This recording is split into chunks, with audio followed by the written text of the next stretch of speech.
Damos inicio entonces ahora a la sección de ponencias del simposio y tengo el agrado de presentarles nuestro primer exponente.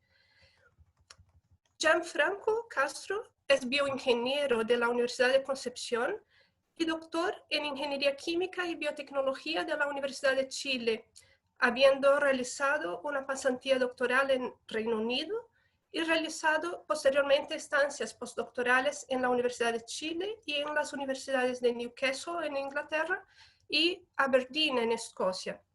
Desde septiembre de 2018, Jan es curador de la colección chilena de recursos genéticos microbianos del Instituto de Investigaciones Agropecuarias INIA Quilamapu en Chile. Vale destacar que Gianfranco es el principal organizador de esta segunda edición del Simposio Chileno de Valoración y Conservación de los Recursos Microbianos, por lo que le agradecemos la oportunidad de reunirnos hoy. Y dicho eso, le paso la palabra al doctor Gianfranco para que nos presente su charla titulada Colección Chilena de Recursos Genéticos Microbianos, recursos esenciales para un mundo sustentable. Bueno, voy a comenzar. Muchas gracias, Sara, por esas palabras. Como bien dijo Sara, el título de esta presentación es Colección Chilena de Recursos Genéticos Microbianos, recursos esenciales para un mundo sustentable. Y quisiera comenzar indicando, definir qué es una colección de cultivos microbianos. En primer lugar, tenemos que poner la palabra sobre la mesa que es resguardo de los recursos microbianos para su posterior valorización. Entonces, el concepto detrás de una colección microbiana, y en particular la de la Colección Chilena de Recursos Genéticos Microbianos, es realizar o aplicar técnicas de preservación para preservar esta diversidad microbiana que se encuentra en diversos huéspedes y en muchos lugares. Entonces, estas técnicas de preservación nos permiten el resguardo de la biodiversidad y al mismo tiempo, los investigadores que trabajan asociados a las colecciones de microorganismos, al tener una idea científica más mucha investigación, se puede desarrollar innovación en el área biotecnológica. Por lo tanto, estas dos líneas son los pilares de una colección microbiana. Pero también existen objetivos de una colección microbiana, y entre ellos podemos definir tres. En primer lugar, recibir cultivos microbianos que estén dentro del ámbito de acción de las capacidades de la colección. Otro objetivo es preservar los microorganismos que corresponden a taxas válidamente descritas, y posteriormente o finalmente el tercer objetivo es distribuir. Todos los recursos que son preservados pueden ser distribuidos a terceras personas que para realizar investigación científica o aplicarla en algún proceso industrial, por ejemplo. ¿Por qué es necesario realizar un depósito de microorganismos en colecciones de cultivo? Primero, para respaldar los resultados de investigación. Todo el esfuerzo detrás de los investigadores, cuando se utiliza un microorganismo, se debe resguardar en una colección microbiana para garantizar de que ese microorganismo quede preservado a largo plazo y permitir la reproducibilidad de los resultados.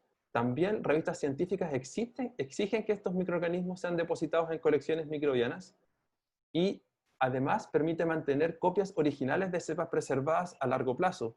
Muchas veces algunas cepas pierden sus propiedades cuando son utilizadas en reiteradas ocasiones. Entonces, estas instituciones permiten mantener las copias originales de algunos microorganismos. Por tanto, existen instituciones, las colecciones microbianas, que se dedican a preservar a largo plazo estos microorganismos. Entre ellos, la Colección Chilena de Recursos Genéticos Microbianos de Línea es una colección microbiana registrada en la Federación Mundial de Colecciones de Cultivo, WFCC, y además tiene una particularidad que es una autoridad internacional de depósito reconocida por la OMPI para aplicar el Tratado de Budapest. A nivel mundial existen muchas colecciones de cultivo, más de 700 colecciones de cultivo registradas en la WFCC, pero solo actualmente 47 poseen esta categoría de autoridad internacional de depósito.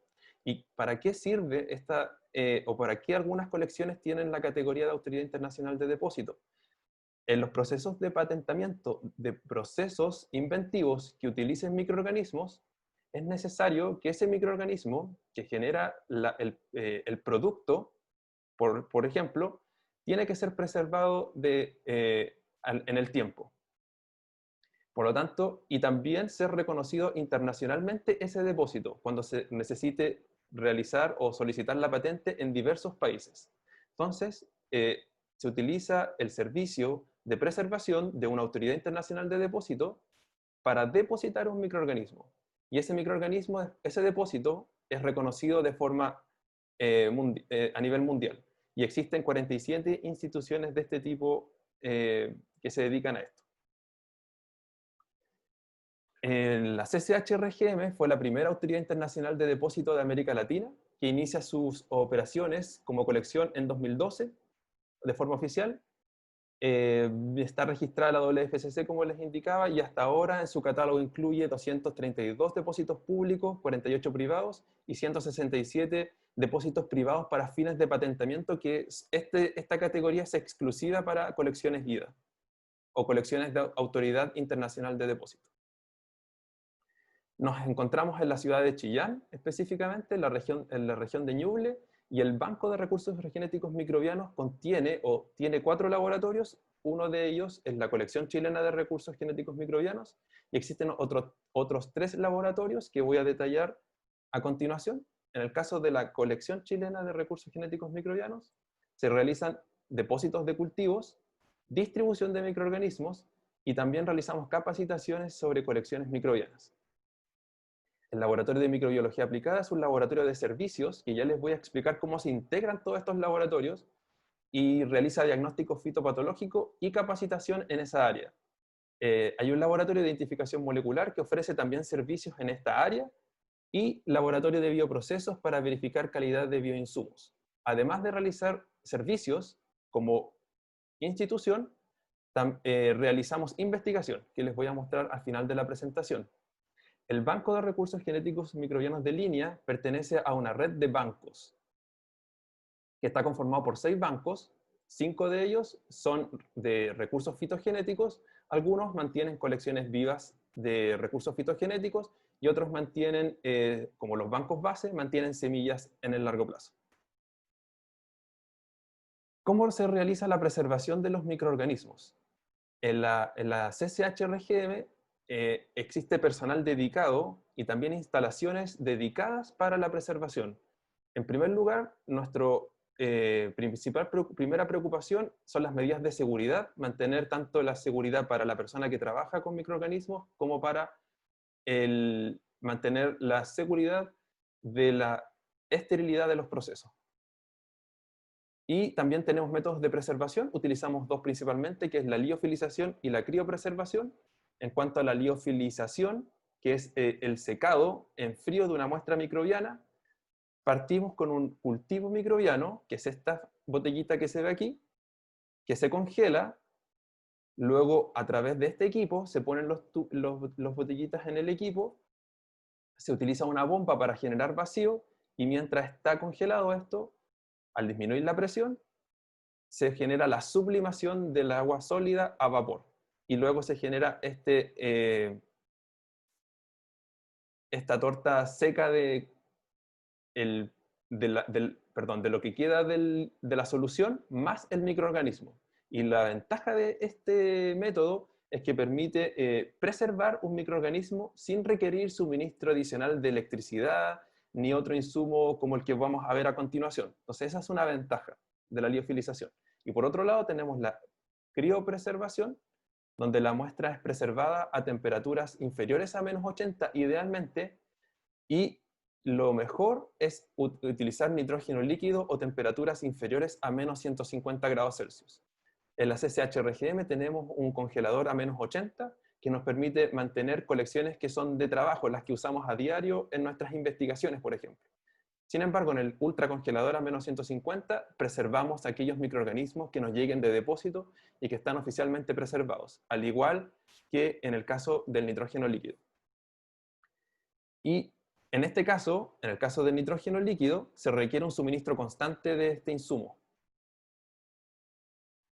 a diferencia de la liofilización, que no requiere de insumos adicionales.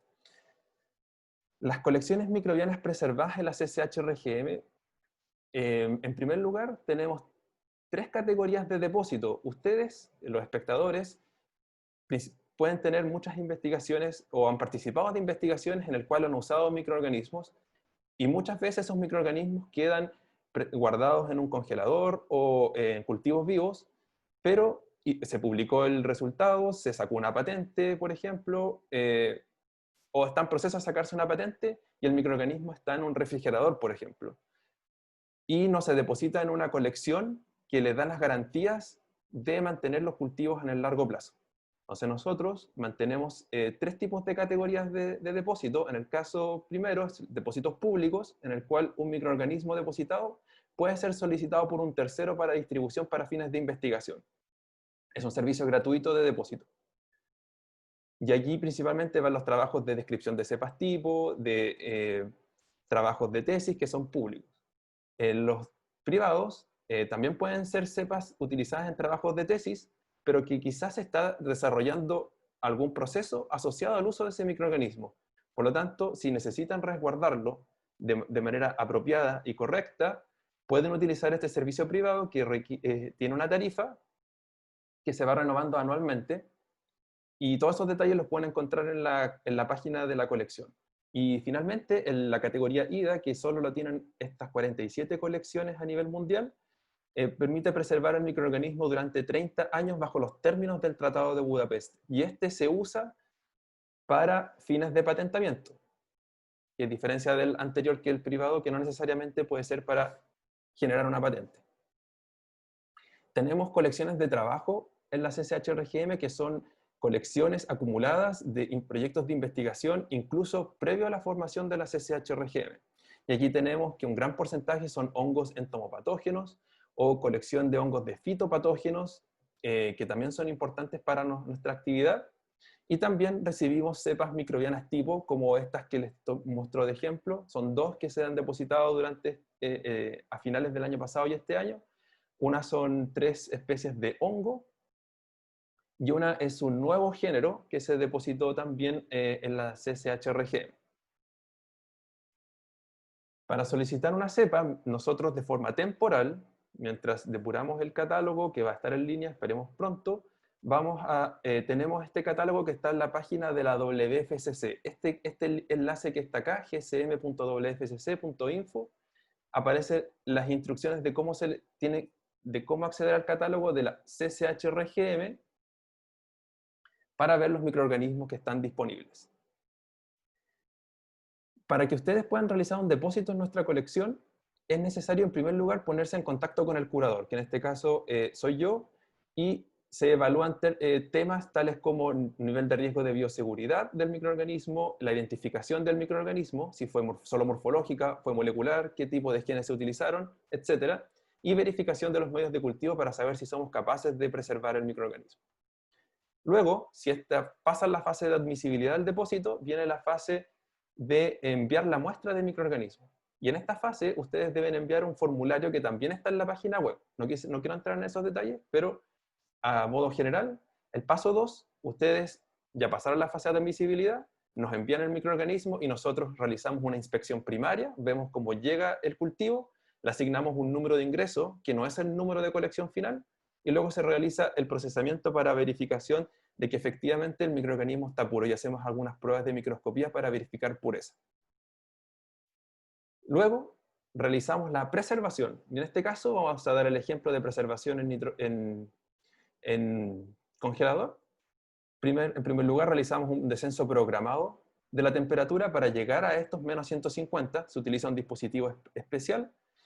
Y luego de que pasan 48 horas de la preservación, sacamos un testigo para verificar si es que el microorganismo fue capaz de tolerar ese proceso. Y se verifica si es que es viable y en comparación con los cultivos anteriores, mantiene las características morfológicas iniciales, aprueba y continúa el procedimiento, y si no, se rechaza esta criopreservación o esta prueba de viabilidad de la criopreservación, y se repite 2 veces más. Si vuelven a fallar esas 2 veces, se rechaza ese cultivo y se pide una nueva muestra. Y finalmente, después de una fase de autentificación, viene la fase de elaboración de certificado de depósito, y la autentificación corre para aquellas cepas que van a nuestro catálogo público. Todas esas cepas que van al catálogo público son porque ya se les hizo una identificación ya sea realizada por nosotros para verificar. Entonces, por eso existen 232 cepas en ese catálogo, porque es un proceso bastante lento y laborioso. Ahora, voy a pasar a la parte ya de la valoración.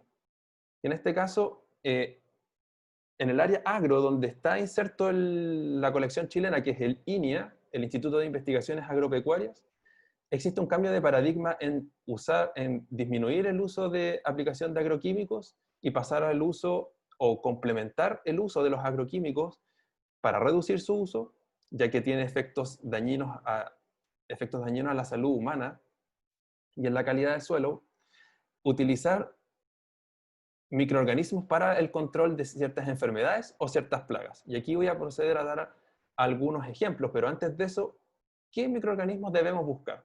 Todo depende del objetivo que quieran desarrollar. ¿Qué solución quieren dar? ¿A qué problemática? No necesariamente en el agro, pueden ser en distintas otras áreas.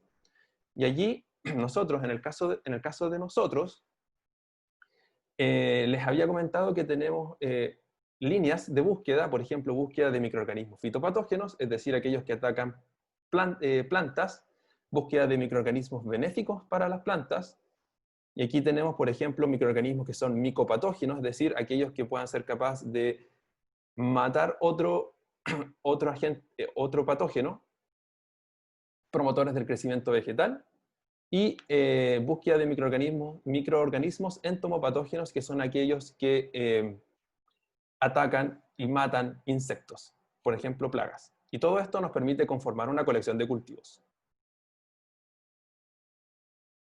En primer lugar, el primer ejemplo es ¿por qué aislar microorganismos fitopatógenos? La respuesta es porque nos permite conocer las causas de las enfermedades que producen en las plantas y obtener nuevos métodos de control. Y al mismo tiempo, alertar a las autoridades sanitarias sobre hallazgos de brotes, por ejemplo. Y así nosotros en nuestros laboratorios realizamos colecciones a partir de distintos huéspedes que nos llegan al servicio de diagnóstico y tenemos una colección bastante grande de microorganismos fitopatógenos, tanto de frutos como de plantas. Y de plantas pueden ser de hojas, de tallos, de raíz y de otros tejidos. Aquí voy a dar un primer ejemplo, que es el caso de un primer reporte de una especie de Nomoniopsis mitohilbi que produce momificación de los frutos de castaña. Entonces, en un primer momento, como se contrató un servicio, se analizaron más de 20.000 frutos entre los años 2018 y 2019 para ver enfermedades de post cosecha y se identificó unos hongos que aparecieron en estos ensayos o en estas pruebas que correspondía a la presencia de una posible forma endógena. Sin embargo, después con la identificación molecular más profunda y con la duda de que las características morfológicas no coincidían 100% con este hongo, se descubrió que correspondía a un hongo conocido, pero que nunca había sido reportado en Chile como un patógeno de este fruto, o de la especie que produce este fruto. Por lo tanto, nosotros nos contactamos con el Servicio Agrícola y Ganadero y se elaboró un primer reporte de este fitopatógeno. Y esto se envió para publicación a una revista del área de la fitopatología. Otro ejemplo de investigación en esta área es distribución en Chile del patógeno Neofusicoccus que causa daño, cancrosis del cuello en plantas de arándano. Como se ve acá, se ven estos síntomas, una rama que parece estar seca y el resto de la planta aparentemente bien. Se realizan prospecciones, esta no es la primera prospección que se realiza, pero es una de las más recientes que se han realizado y se han encontrado o se ha realizado una colección de hongos que corresponden al género Neofusicoccus y que son los responsables de causar esta enfermedad, con el objetivo de desarrollar inoculantes microbianos que nos permitan combatir esta enfermedad desde dentro de la planta, que es una de las ramas que se maneja en el banco microbiano, que son los microorganismos endófitos, aquellos que son capaces de colonizar tejidos internos de las plantas. Son proyectos, vale decir que estos son proyectos de colaboración entre todo el grupo del banco microbiano. Otro tema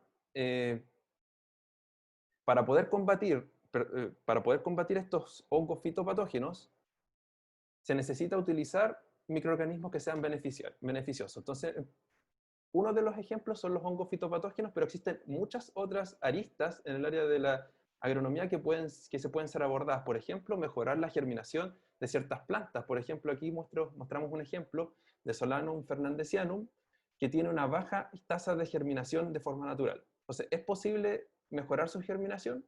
Fue la pregunta que se plantearon investigadores también del Banco Microbiano, donde se probaron distintas cepas que tenían la capacidad de producir compuestos indólicos. Acá en este gráfico, y estos compuestos indólicos se asocian a la producción de fitohormonas. En este gráfico, en negro, están los controles, que son aquellos que no tienen inóculo, y aquí me gustaría que fijaran su atención en estas barras achuradas y en los ejes. Estos son días, y en el eje Y es la tasa de germinación. En el caso, a los 40 días, se observa que las semillas, al ser inoculadas con el mix microbiano, que son 3 bacterias diferentes, produce una tasa de germinación más alta que la del control sin inoculación. Entonces ya nos da luces de que estos microorganismos están generando un efecto positivo en la tasa de germinación de estas plantas amenazadas. Pero también se puede hacer algo similar con cultivos comerciales, y en este caso, como es el cultivo del trigo. Algunos microorganismos, en este caso bacterias, también con las mismas propiedades de producir compuestos indólicos asociados a la producción de fitohormonas, producen también un aumento en la tasa de germinación comparado a un control de semillas sin inoculación en trigo.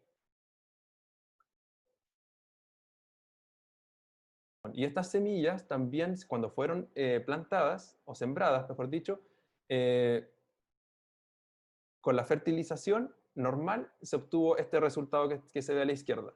Y esta es una foto del inicio del experimento, donde en el lado izquierdo se observa semillas sin inoculación, y a la derecha semillas con inoculación, y las de la derecha se ven un poco más grandes que las de la izquierda.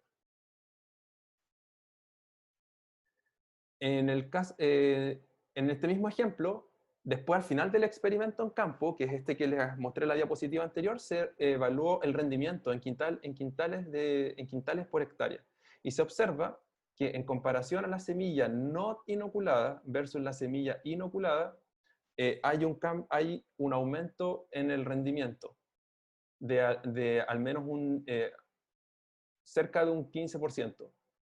Y es importante mencionar que esta es la primera réplica del experimento, y este año, porque esto fue realizado el año pasado, este año se va a volver a realizar para tener la réplica del experimento, porque son experimentos anuales. Entonces es un experimento aún en proceso.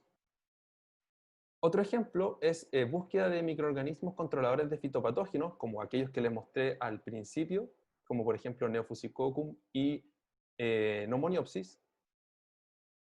Búsqueda de microorganismos biocontroladores desde té de compost o el extracto líquido del compost. Ya se sabe que el compost es un sustrato rico en actinobacterias principalmente y otros géneros microbianos. Y allí se han encontrado microorganismos que son capaces de controlar también hongos fitopatógenos. Y para finalizar, les quiero mostrar aquí este otro ejemplo, que son de hongos para la promoción de crecimiento y control de enfermedades, ya en el área de los endófitos. En este caso, lo que se evaluó fue una colección muy grande de cepas del género Boveria, que son conocidos como que controlan otros hongos. En este caso, se probó cepas de Boveria con plantas, usando como huésped o como modelo de estudio plantas de ají, por ejemplo, en el cual en primera instancia se seleccionaron cuáles fueron aquellas cepas de Boveria que eran capaces de colonizar estas plantas. Y al mismo tiempo, en paralelo, cuáles de estas cepas de Boveria eran capaces de controlar, por ejemplo, botrytis. En este ejemplo, se ve en este gráfico, en la barra de las X, se ve los tratamientos, donde tenemos T0, donde es la planta de ají tratada con agua, sin nada más. Tratamiento 1, que es tratada con botrytis, y estos otros tratamientos que son tratadas con Boveria. En el eje Y, para ir entendiendo este gráfico, tenemos la superficie afectada por el patógeno. En el caso del tratamiento 1 que está acá, vemos que las ocas fueron afectadas por el patógeno, mientras que aquellas que estaban siendo tratadas con algunos de estos microorganismos de Boveria tenían una superficie afectada de la hoja mucho menor. Entonces eso ya da luces de que estos microorganismos nos permitirían diseñar herramientas biotecnológicas para solucionar problemáticas del agro. Y es así como hay productos en fases precomerciales, el caso del Endomix B1, que, como les mencionaba, después de seleccionar entre 150 cepas, se seleccionaron una mezcla de 2 cepas de Boveria que eran capaces de colonizar de forma endófita y promovían crecimiento y realizaban control biológico de botritis y mosquita blanca. En otro ejemplo es el caso de Trichoderma sp, también endófitas, que son promotores de crecimientos de planta y permiten el control biológico de Fusarium, Sclerotinia, Rhizoctonia y Phytophthora. Entonces son soluciones que se han ido desarrollando con mucho esfuerzo de investigación, no son temas fáciles de ir abordando y que han resultado en este tipo de resultados.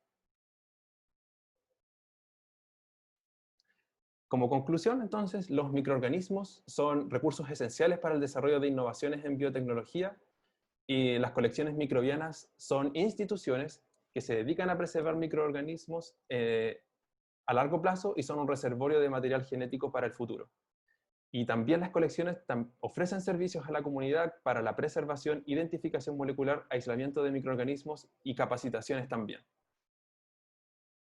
Quisiera agradecer enormemente al equipo detrás de la organización de este simposio y también de las investigaciones que mostré en esta presentación, que es un compendio de muchos resultados de muchas personas que han trabajado, que en este caso es Lorena Barra, Paz Millas, Viviana Cisterna, Violeta Muñoz, Uberlinda Luengo, Andrés Franz, entre otros, y al equipo de la Colección Chilena de Recursos Genéticos Microbianos, Cecilia Santelices, Jorge Carrasco, Matías Guerras, Jocelyn Ocares, Jimena de la Hoz y Lorena Fernández. Aquí quizás se me escapan algunas personas, pero sinceramente yo les doy las gracias a todas las personas porque las investigaciones que se hacen son con mucho esfuerzo y con mucha dedicación para valorizar las colecciones microbianas depositadas en línea. Así que muchas gracias.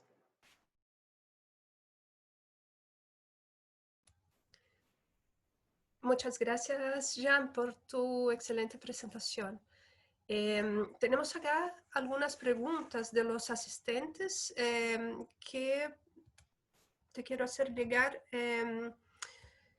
Empecemos con una respecto a los microorganismos no cultivables. En realidad fueron algunas preguntas en ese tema. Preguntan cómo se abordan aquellos consorcios microbianos que son de interés ambiental y biotecnológico y que no siempre se pueden aislar o crecer en cultivo. Y que tienen esa importancia. Entonces, ¿existe algún recurso de conservación microbiana que no dependa del cultivo? Esa es una pregunta. Sí, la verdad es que esa es una pregunta súper importante y súper relevante para las colecciones microbianas, principalmente porque las capacidades de las colecciones microbianas muchas veces no permiten preservar un consorcio microbiano, entendiéndose como una mezcla de microorganismos que interaccionan entre sí de forma tan interrelacionada que esta interrelación genera esta respuesta que el investigador detectó y que le encontró una aplicación. Pero después, para preservar ese consorcio y mantener esas propiedades por la cual el investigador las hizo importante ese consorcio, es muy complicado. Para nosotros como colección de cultivos, no podemos preservar consorcios microbianos. Lo que hacemos es preservar microorganismos de forma individual. Muchas veces, como bien dice la persona que hizo la pregunta, no es posible separar esos microorganismos. Entonces va a depender, en primer lugar, de las capacidades de la colección. Puede que hayan algunas colecciones de cultivo que puedan realizar la preservación de consorcios como la descripción que les acabo de dar, pero si en el caso de que el investigador sea capaz de separar algunos de estos componentes, separar algunos de estos componentes del consorcio para después depositarlos de forma individual con una previa investigación en el cual identifique que estos microorganismos aislados son capaces de generar una respuesta muy similar a la del consorcio, es mejor hacerlo de esa forma y se almacenan los microorganismos de forma individual. Muchas gracias. Siempre he pensado también en ese sentido de la necesidad quizás de organizar colecciones para conservación de microbiomas. Es algo a pensar, ¿no? Es como una idea que surge de la comunidad científica y creo que debemos considerarla para el futuro. Mira, en ese sentido, Sara, es un tema súper importante el que tú mencionas, porque hoy en día son muchos los laboratorios o los grupos de investigación que se están volcando a realizar investigaciones en el área de los microbiomas.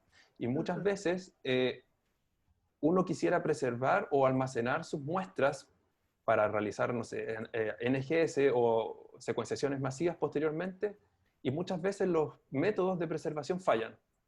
Para el caso estoy hablando específicamente de secuenciaciones masivas.